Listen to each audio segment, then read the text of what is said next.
Welcome back to the Freelance Insider Show. Today's episode started as a small observation I made while researching an article. A weird little moment where something didn't quite add up. And the more I thought about it, the more I realized that it has serious implications for every freelancer, every creator, every writer who uses Google as part of their workflow, which is basically all of us. So let's get into it. So I was researching a topic for an article.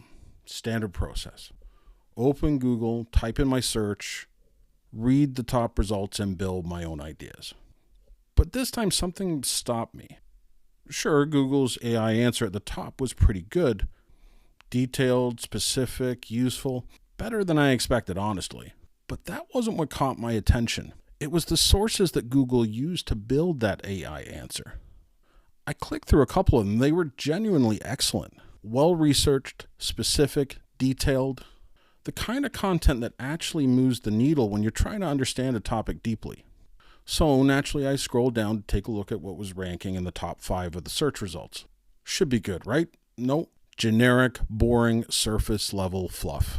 2 completely different sets of results. And the better content wasn't the stuff that Google was putting in front of me in the search results. That raised one question that I just couldn't shake. If Google's own AI knows where the good content is, why isn't Google's own search results showing it to us? Here's what I think is going on, and I want to be clear. I'm no Google engineer, but I've been doing this long enough to have a pretty informed opinion. Google has essentially 2 different systems working simultaneously.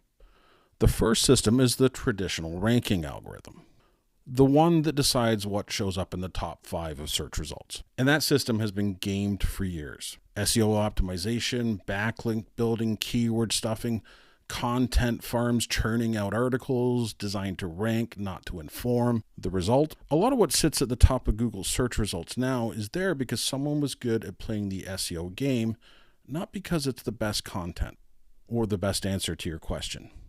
The second system is the one powering Google's AI answers. And here's the interesting part. That system seems to be evaluating content differently. It's looking for accuracy, depth, relevance to the question actually being asked. And when you compare the 2 results side by side like I did, the difference is stark. Even the Reddit threads were outperforming the polished articles at the top 5 of the search results. Real people, real experience, no SEO games. Google's AI has quietly figured out what good content looks like. The traditional ranking system just hasn't caught up yet. Or maybe the incentives aren't there for it to catch up. That's a whole other conversation. Either way, as a freelancer or creator using Google to research your work, this matters to you right now. Here's the practical problem. Most of us were taught or just assumed that the results at the top of the Google search were the best available on any given topic. So that's where we start. We read those articles, pull out the key points, layer in our own thinking, and build from there. But if the top results are already the watered down version, optimized for clicks, not for quality, then we're starting from a weak foundation. And here's the uncomfortable truth. If you and every other writer in your niche are pulling from the same 5 mediocre results, your content starts to sound like everybody else. That's the content quality ceiling that most creators hit and can't figure out why.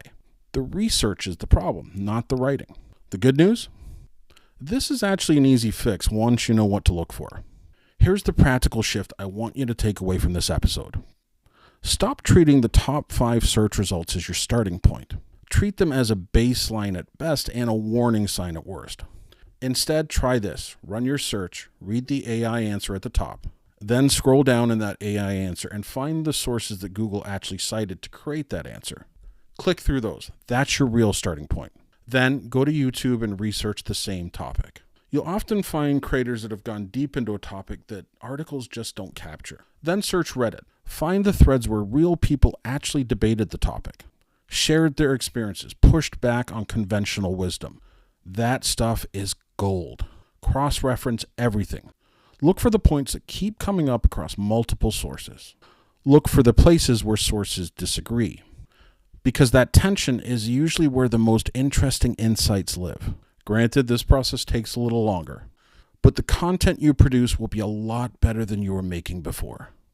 And in a content landscape that's getting more crowded than ever before, that difference matters. I want to zoom out for a second because there's a broader principle underneath all of this. The first answer you find is almost never the complete answer. Google's top results are optimized for clicks. AI answers are only as good as the sources they cite. Reddit threads can go sideways fast. YouTube has its own algorithm bias. Every source you use has some kind of filter on it. Some agenda, some optimization, some limitation. The best researchers, the ones who consistently produce work that stands out, aren't the ones that find the answers the fastest. They're the ones who know when to keep looking. That critical eye, that refusal to accept the first answer as the final result, that's a skill. And like any skill, the more you practice it, the faster and more natural that it becomes. Don't outsource your judgment to any single platform. Not Google, not Reddit, not AI, not even me. Use all of it. Trust none of it completely. So here's the takeaway from today's episode. Google's AI is quietly showing you where the better content lives. You just have to know how to look for it. Don't just stop with the top 5. Find what the AI cited. Check YouTube. Dig into Reddit. Cross-reference everything with a critical eye. Your research process is the foundation that everything else is built upon. Strengthen that foundation and your content gets better almost automatically. If this episode gave you something useful, share it with another creator or freelancer that could get some use out of it. And if you haven't subscribed yet, now is a good time. I'm here every week with the kind of practical advice that actually moves your business forward. I'm Al. This is the Freelance Insider Show. We'll see you next time.